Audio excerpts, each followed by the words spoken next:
Good morning, Abians, and welcome to another interesting edition of our current affairs program, The Hot Seat. And on this week's edition of the program, our guest is the Abia State Commander of the National Drug Law Enforcement Agency, NDLEA, Mr. Akembade Bamidele. Mr. Bamidele, welcome to the program. Thank you for having me. Thank you.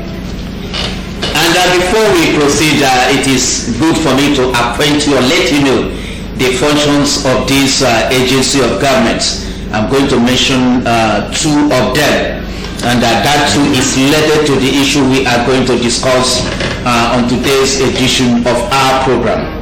NDLEA has the function to arrest and enforce the law on those who traffic or deal in the business of hard drugs, and also the organ has the duty of destroying all confiscated hard drugs without any compensation.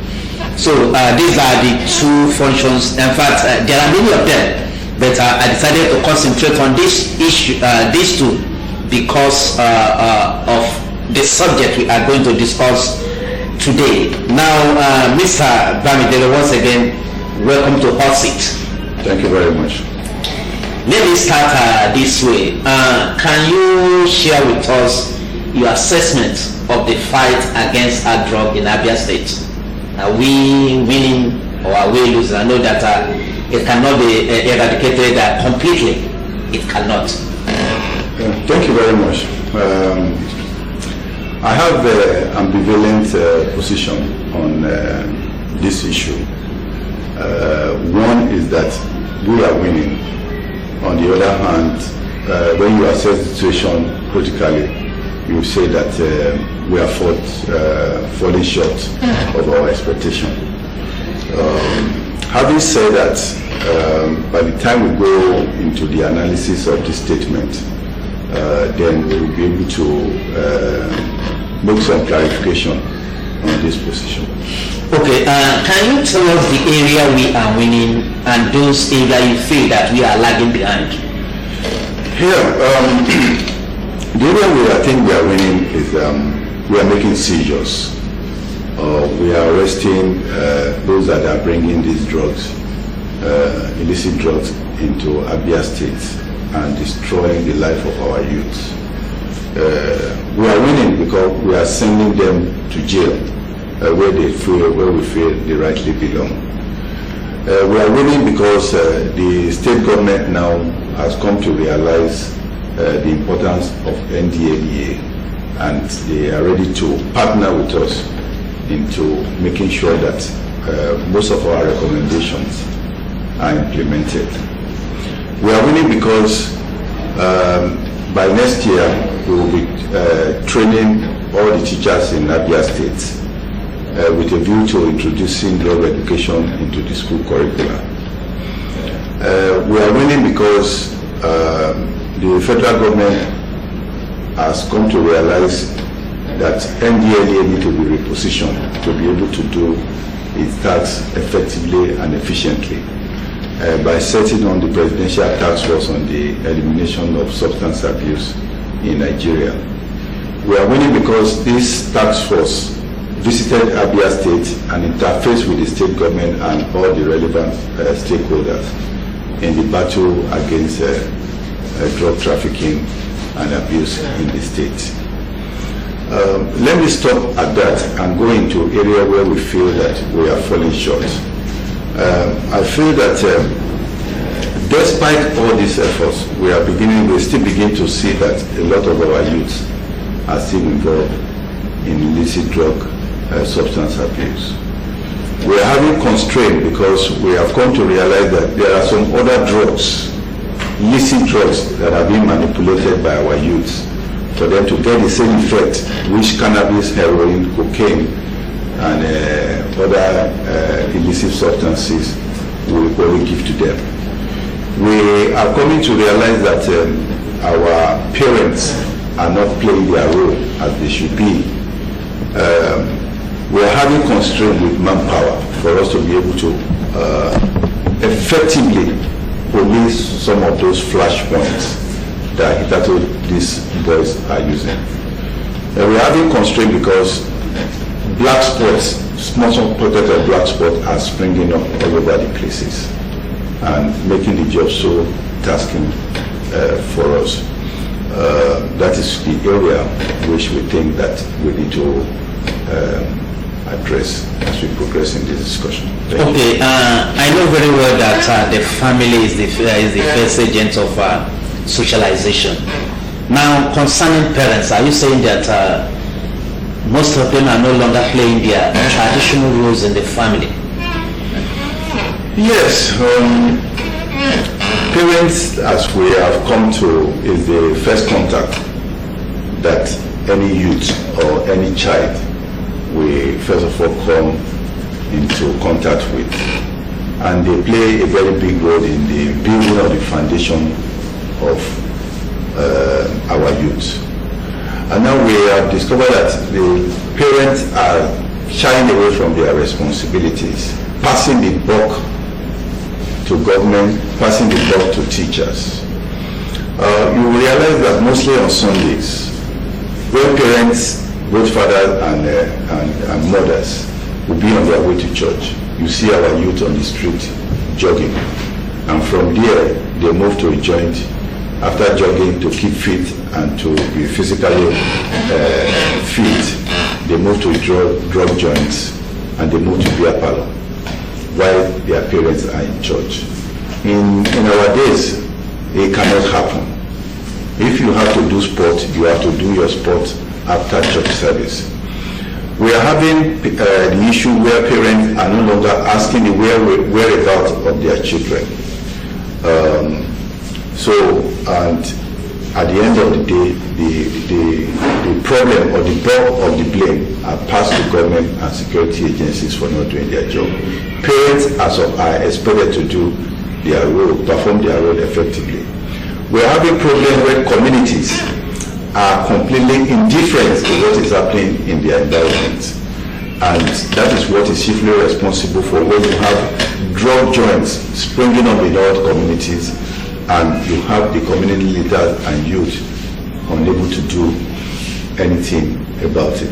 I can say with boldness, there's a community in Uma here where drug joints and smoking of hemp is completely prohibited. Maybe off camera I will mention the name of the community to you so that you can do your investigation and find out.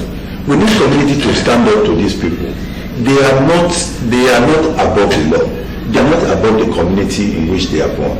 If the community are ready to collaborate with the NDLA, I want to say to you that some of the community that have been working with the NDLA will have been able to reduce to the barest minimum the issue of drug trafficking and abuse in those communities.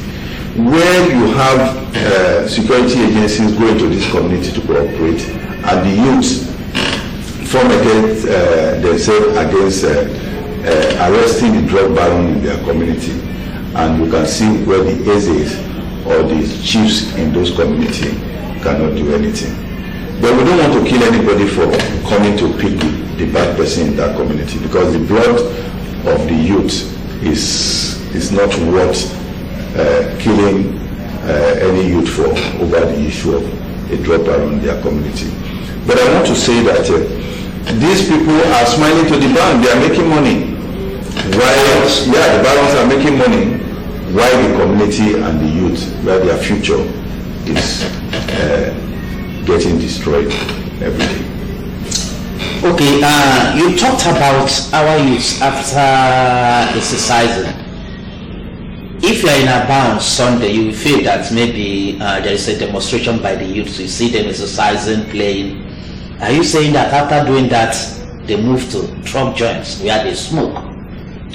Yeah, we are having it on good authority that some primary schools in Aba particularly have been turned to drug joints. We have it on good authority that sometimes they go to the principal to tell the principal to close, that they want to use the school premises to play ball and smoke weed. We have it on good authority that some section of these primary schools has been taken over by this hoodlum. And Who are those that are operating there? They are the youths. They have parents. So what I'm saying to you is reliable, that after exercising on Sundays, where they are supposed to be in church to listen to Word of God, that will prepare their life, that will, increase their moral standard in the society. The job, nobody is against keeping fit. You're right. But what you do, what you are supposed to do in the morning, going to church to listen to the Word of God, that will enhance your life, and you are using it to jog. And from there, we are not against it, even if you don't go to church. But once you finish your jogging exercise, you don't end up either in a beer parlor or a drug joint.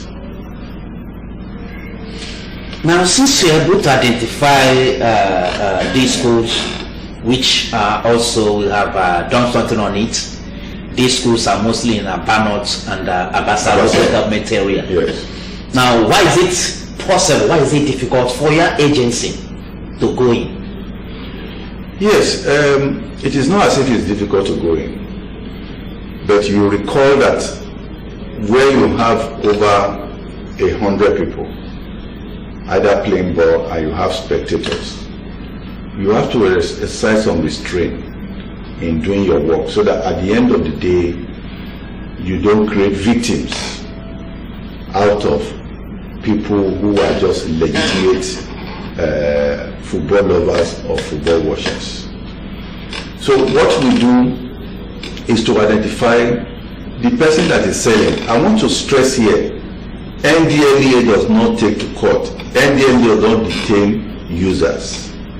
Rather, we are after the barons or the person that is selling, because we want to take the root cause of the problem. If you are keeping the users and you are leaving the trafficker, this man will move to another place and will still have his customer.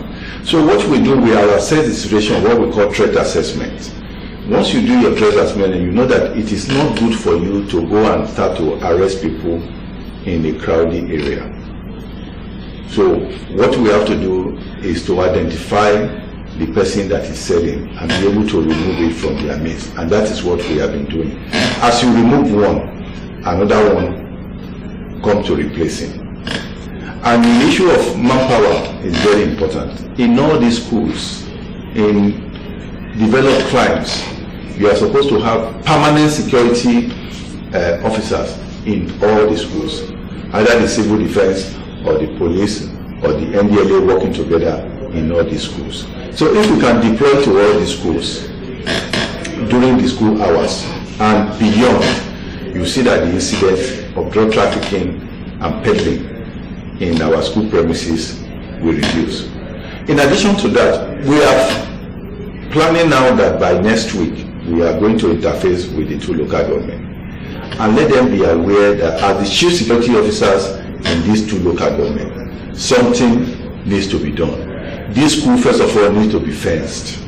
And I'm not sure that it's the work of the security agencies to fence the school. It's the responsibility of the government to fence the school and make the job easier for security agencies to do their work. So we are going to encourage the local government chair as the state to ensure that this school that we are going to list out to them as vulnerable schools, where during the assembly in the morning you find that drug dealers and drug smokers are in one section while the assembly is going on. What are you trying to pass to them? What are you trying to teach the pulpit? That drug use is good. That drug use does not harm. That there is no law against drug use. So the wrong message that we're passing is what we want to try to correct. And we have to put layers of security into place to make sure that we are able to do our work efficiently.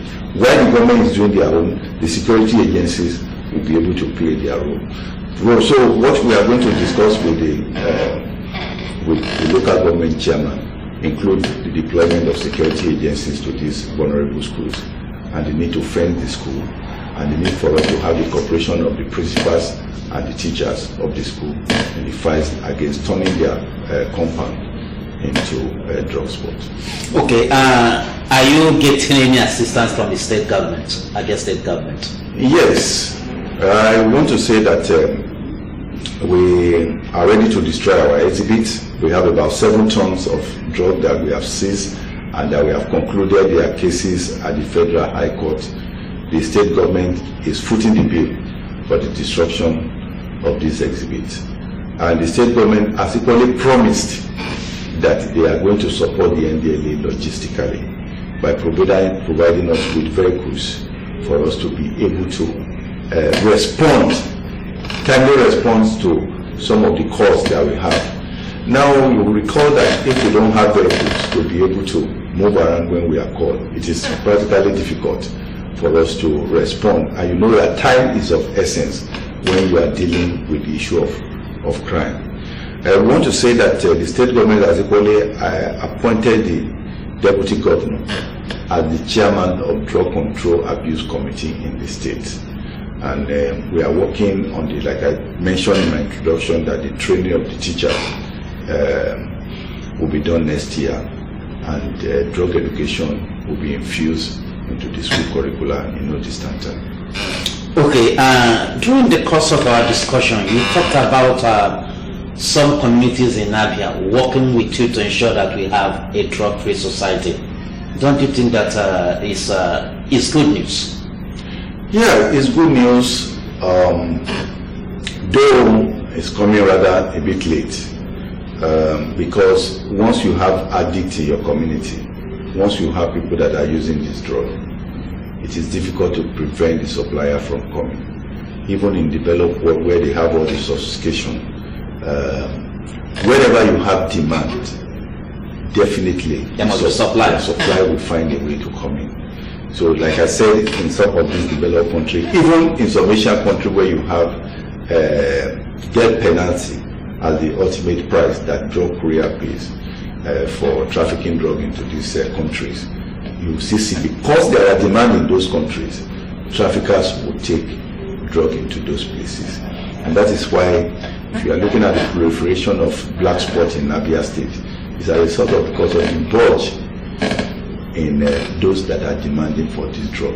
He makes the business a very lucrative one, because every day you are able to sell 50 to 70,000 naira of your drugs, and look at a bag of cement is less than 3,000, and the same size of cannabis is selling between 35,000 and 40,000 naira for cannabis. You can see that it's lucrative, but this because these people are suffering from addiction, they will demand for this drug. Even when they don't find this drug, they look for alternative. Smoking of purple leaf, combining tom-tom with lacasera, putting lizard dung into lacasera bottle. Up to that? Yes. Combining Benelli with codeine, using of tramadol for purposes for which is not intended. So these are the issues we are having. But the issue is, despite the fact that the situation is so gory, like we are painted, there is hope at the end of the tunnel. If we can have more communities coming forward to identify the security agency, to be able to stand physically, to be able to be obvious that we are against this thing in their community, not hiding under the bed and talking to security agencies, but coming out boldly. These people are human beings. They are not invisible. They are not as powerful as you think. If we try to confront them, they are weakling. I can tell you that drug barons and other criminals like kidnappers and armed robbers, they are equally weakling. They have fear in their mind, and that is why they do their activities with gun, and especially in the night. So if they don't have, if they are fearless, they will be able to operate during the day. Are you getting my point? So they have fear in their mind. It's because of the fear, the amount of fear that we have for them, that is making them to see them as invisibles. So if we are able to come out boldly to confront them, they will leave your community, and your community will be better for it. How do you expect me to give you information when my security is not guaranteed? Because I know that we have bad eggs in every agency. Somebody there may give me away. Yeah, I agree with you. when we're talking of some of the challenges that we are having, is the fact that we have security agencies, especially the junior ones, who are conniving with drug dealers. We have cases where we have seen security vehicles driving to drug joints to collect money. We have seen people in uniform going to drug joints to smoke hemp. We have seen security people going to the hotel, asking for the permission of the hoteliers to smoke weed or to use drug within the premises of their hotels. These are the encouragements that we are giving to these drug traffickers. It emboldens them, it encourages them to be able to do to continue with this business, knowing that they have the backing of some more scrupulous security agencies backing them to do this business. In as much as we are trying to discourage that, we want to say that giving information to security agencies is better than getting the phobia or trepidation that giving the info will compromise your identity. But in as I want to add that regarding to my agency, National Drug Law Enforcement Agency, since I got to Abia some years back, we have not had one single case of where the identity of those that are providing the information are revealed. And we have gone to the extent of having a safe houses within the town where we meet our informants. If you want to give us information, you don't want to come to the office, we have other area where we can direct you to meet us, so that even the officers in the office will not know that you are the one bringing information. Even the era of technology is making the whole thing easier. You can equally just send SMS hiding your number to us, telling us that so thing is taking place. So the area of making complaint of your identity being compromised when you give information is not completely true. And we are saying that within the LEA, give us information, your identity is protected. Try it and see whether your identity will not be protected. Okay, thank you so much. At this point, we are going to take a break. And when we come back, the rest of our seat will continue. This morning, our guest is Abia State Commander of National Drug Law Enforcement Agency, Mr. Akembade Bamidele. Stay tuned.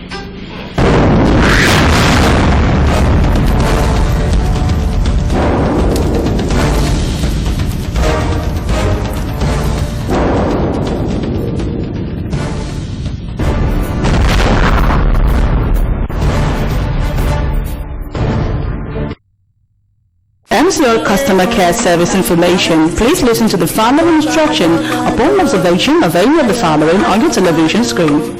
Bad signal. Kindly check the positioning of your antenna or system wire connection.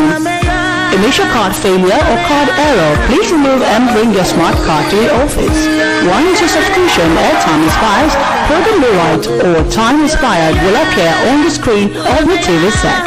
If you pay for the renewal of the subscription, please leave it on channel 7 for a couple of minutes. Stump and plug power cord from the socket. For more inquiry, call us on 080-3737-3985 or Informa on 080-6382-0685. Or you can call the technical department 081-4018-1602 or visit our accredited agents around the state. MCO, the word in your home.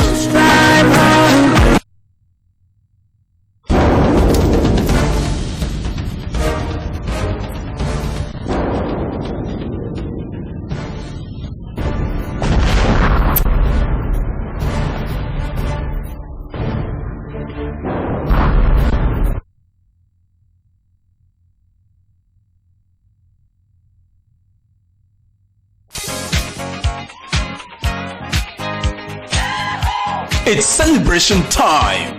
MCR TV celebrating the 10th anniversary of its popular breakfast program, Good Morning Abia.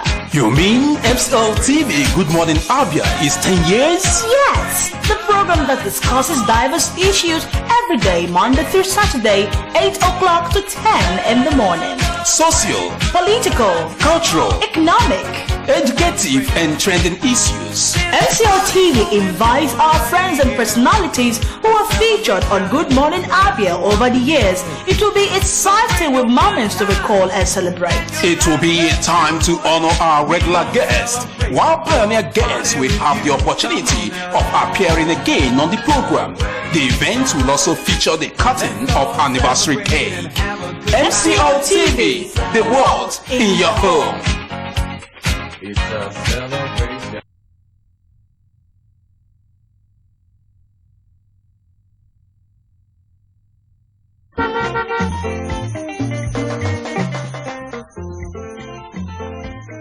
Do not deface Abia State with posters.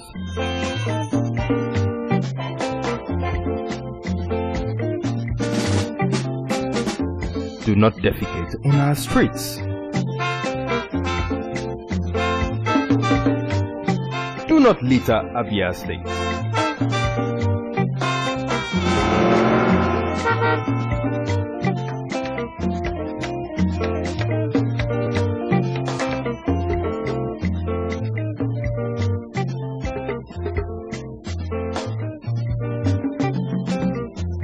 My brothers, I say what did man go do for this world where people no go talk? If you talk, Do not urinate in public places. you no talk, they go talk. What did make you do for this world? I say, make we dey do the things where we carry for heart. Now so one time. I be not been so. Keep Abia State clean. This message is brought to you by MCL TV.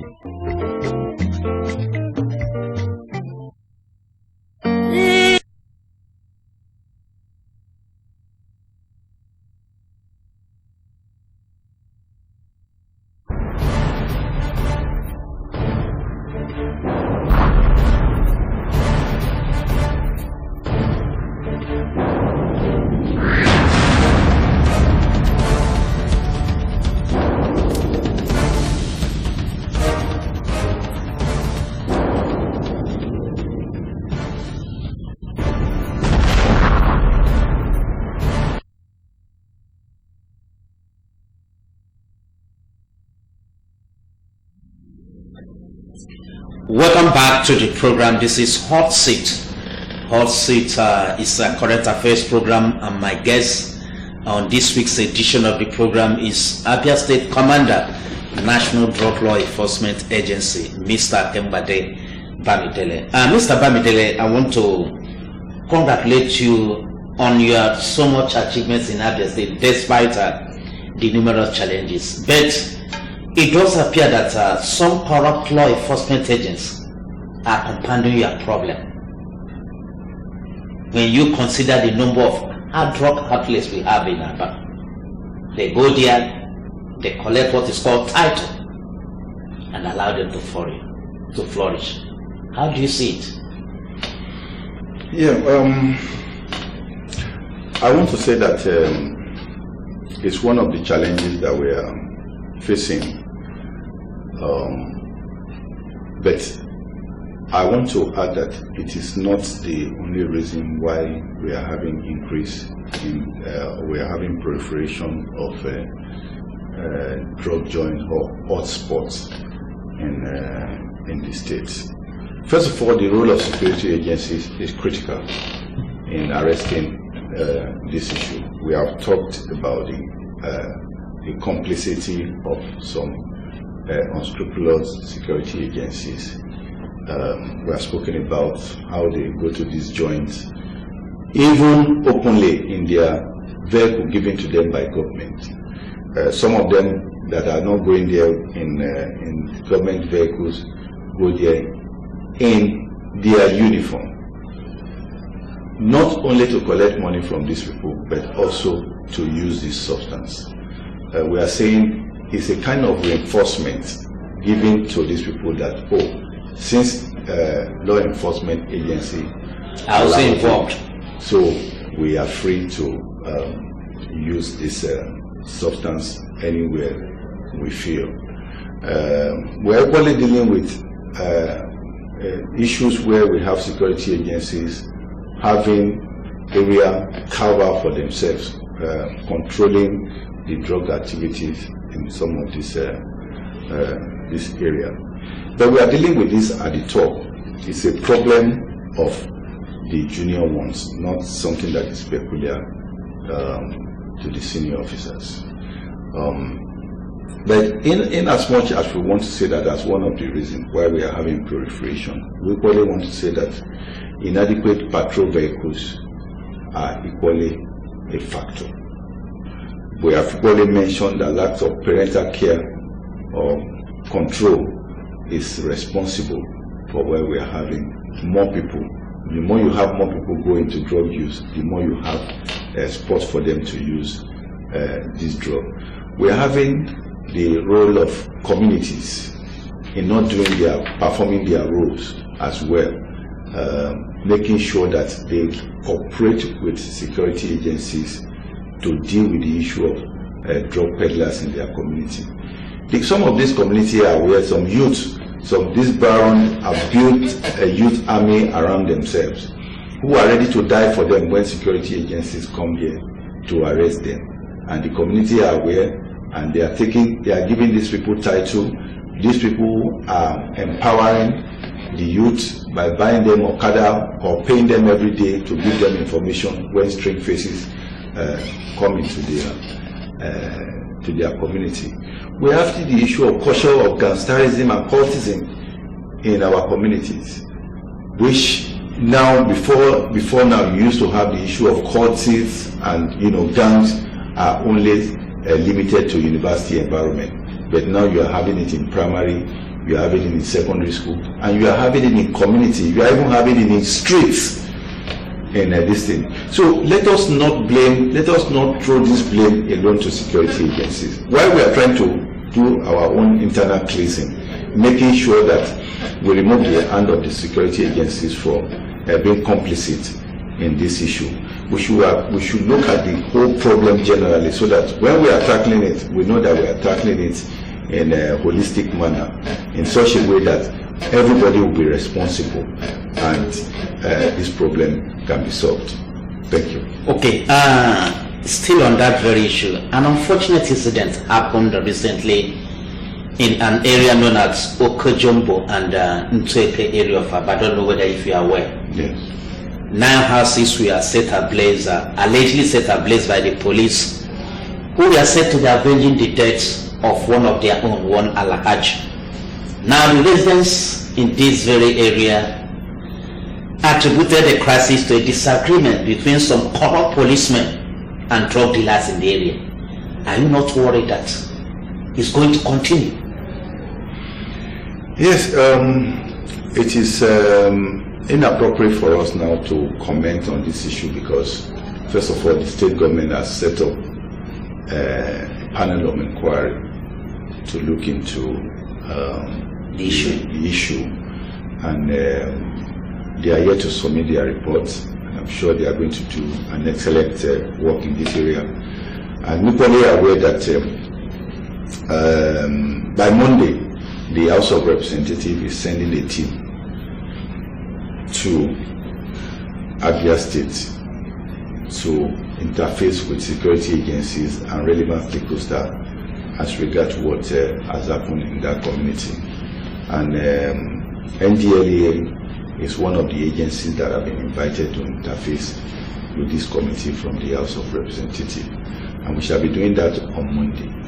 So without being wanting to prejudice the decision of or the recommendation that the panel we make to the state government, as well as to the forthcoming interface of the House of Representatives panel of inquiry that are coming, we will still leave everything open because we have enough time to deal with it. But having said that, we can still see that Ndigoro area, one of the problems they are having there are the issue of gangsterism, cultism, drug use, and or whatnot that have been permissible and that have been ongoing in that community for a very long time.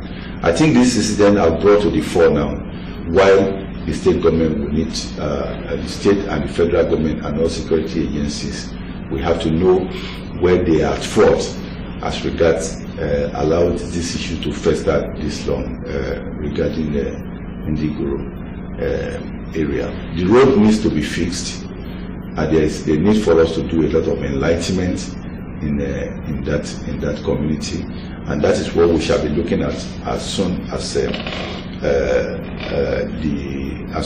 the panel finishes complete their work. We need to separate the legitimate business people in that community away from those that are into crime, so that they don't mix together. Just the way you can see that these people are always looking for area where they have population for them to sneak in and hide themselves, like we have in Ngwa Road Market, for instance. Yes. You have a section of Ngwa Road Market that have been taken over by drug users, and the marketers there are tolerating them. They are afraid of them. They are afraid to expose those that are behind the sale of hard drugs in Ngwa Road Market. What we have done is we are inviting the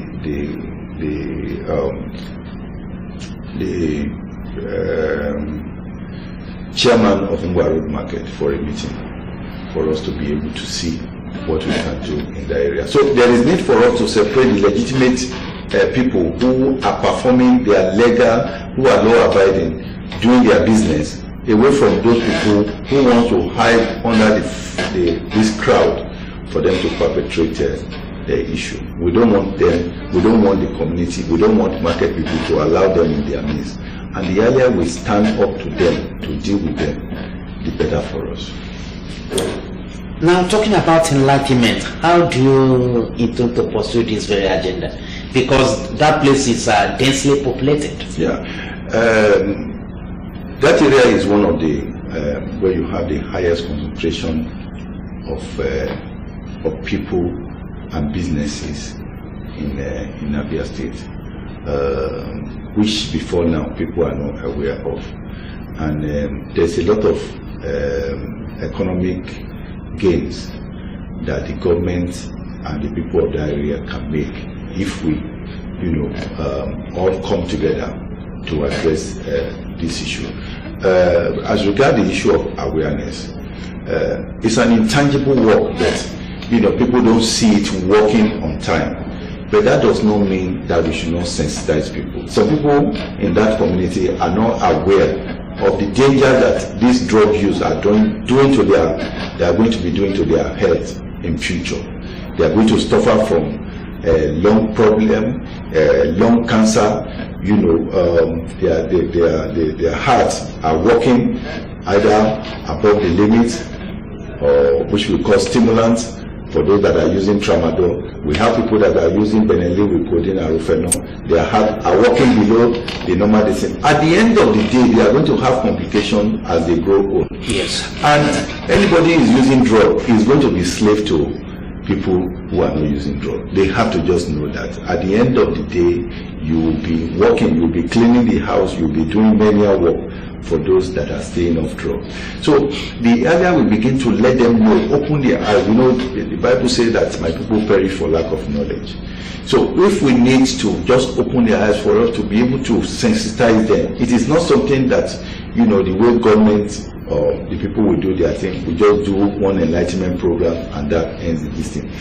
We are supposed to sustain it and create drug-free club in Ndigoro, so that at the end of the day we are going to have youth working in collaboration with NDLEA and other security agencies to address this issue. And before you know it, the community will open up. A lot of people who are scared of going there to do business will be freely willing to enter Ndigoro and do their business.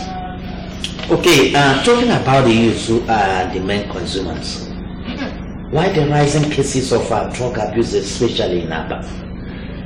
Yeah, I want to say that it is not peculiar to Abia or Aba. It's a national problem. It's a national problem. Like just all the points that I've raised earlier Yes.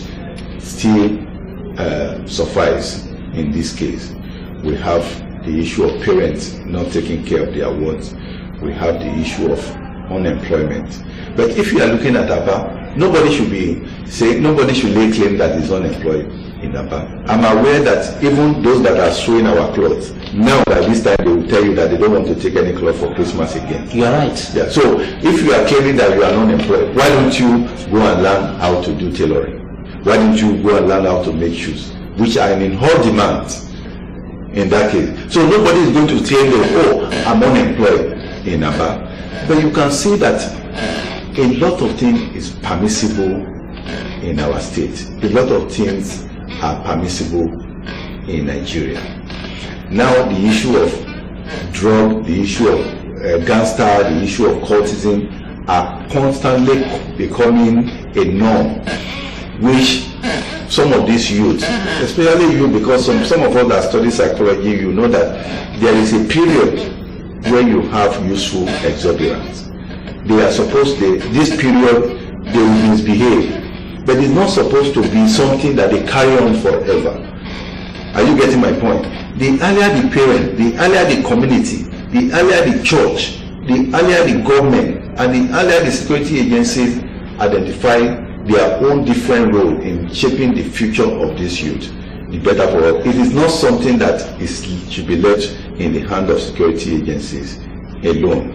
It's a task that is so broad that everybody from home down to school, down to churches, down to government, we all have roles to play in shaping the future of our youth. And that is why you can see in developed world that apart from parents, the school, the government, everybody is constantly playing their role, identifying where this youth is good in, and immediately tapping into it and focusing the attention of this youth in this area, so that as soon as he grows up, he knows that I'm going to grow up to be a comedian, I'm going to grow up to be a footballer, I'm going to grow up to be a scientist or to be a mathematician.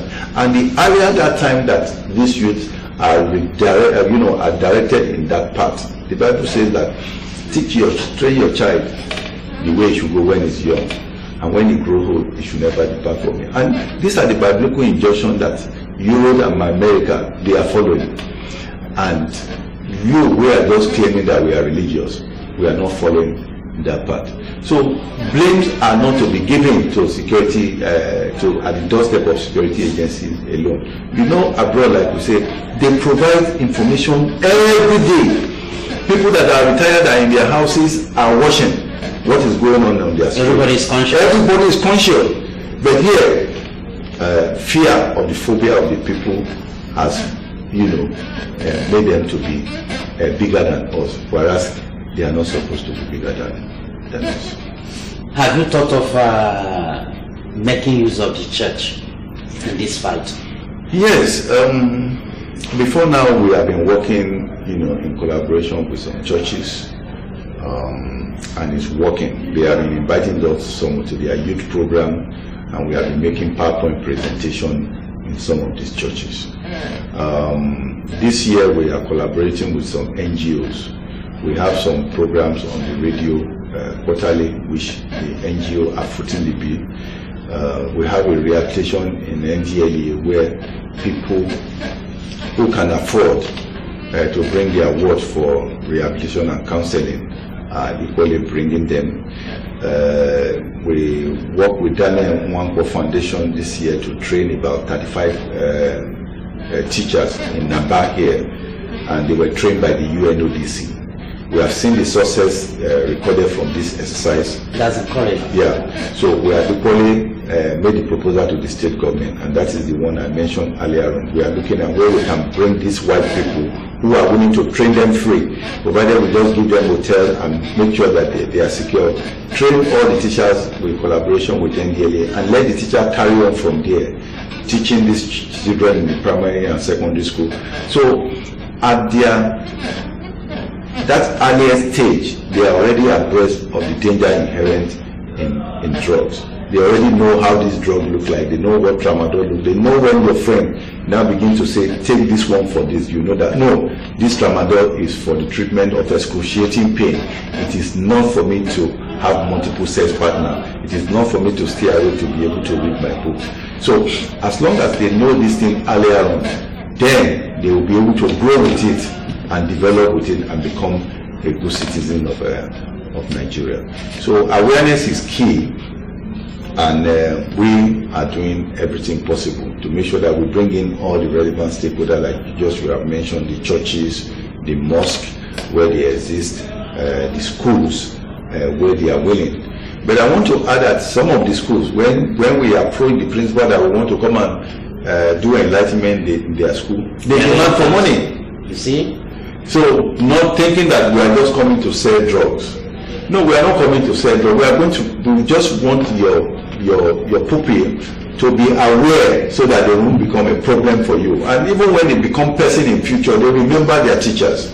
Some of them say, come back and say, my teachers, I thank you for this. So let the principal and this teacher, let them realize that if NDLA says, I want to come to your school to set up drug-free club, I want to come and talk to your student during your assembly time, it is not for you to, withdraw back or to be given conditions, while we are doing this thing out of our desire to have a drug-free children in our state.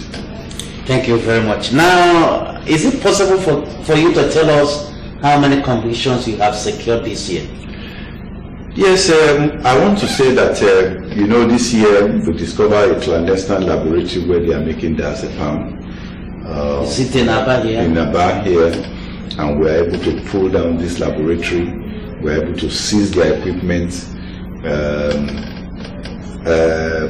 Then we are investigating some properties as well in Abia State. We are working in tandem with our headquarters. They are supplying us with some useful information. We are tracing some houses that belong to drug barons, and we are working on that. And I want to say that this year alone, we are close to seizing about 1 ton of illicit drug substances in 2019 alone. There is no month that we don't convict up to between 8 and 10.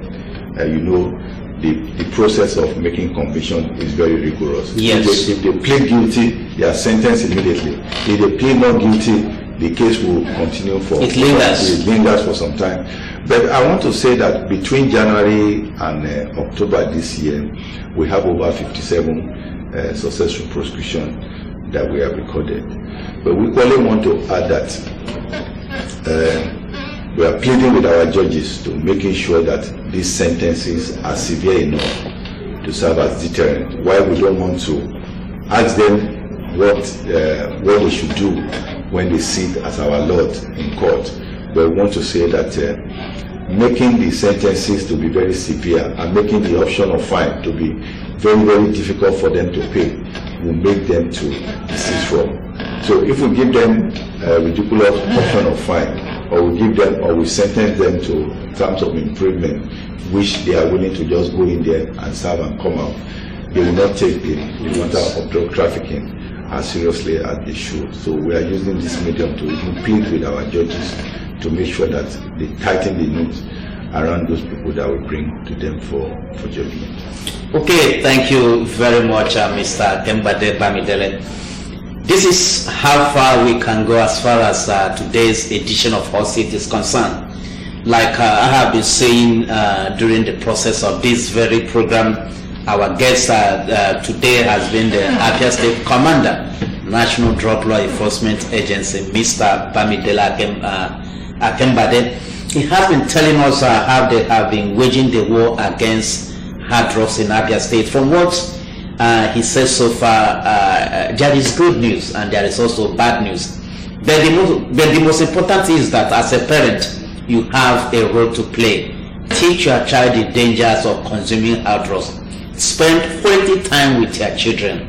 If you don't have a worthy successor, I want to tell you that the whole money you have made is useless. And so this morning, make sure that you teach your child the dangers of consuming hard drugs.